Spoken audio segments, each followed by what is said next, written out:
Today I'm going to be showing you the new exciting update in Paragon Pro, which is to add floor plans to your listings. So you're going to go ahead and add a new listing, and you're going to go down to add or edit floor plan. Once you click on the setting, you'll hit add new.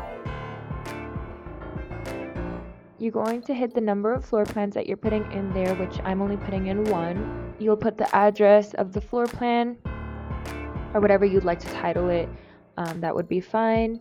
And you'll go ahead and just upload your floor plan. You're going to upload the file, and once it's uploaded here, go ahead and save. You can also unmark it as public if you want to wait on making the floor plans public for whatever reason, if you want to add more, if you're waiting on some.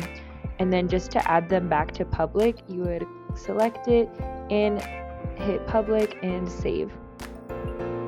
To delete the floor plan, if it's not the correct one or something like that, you can just select and delete.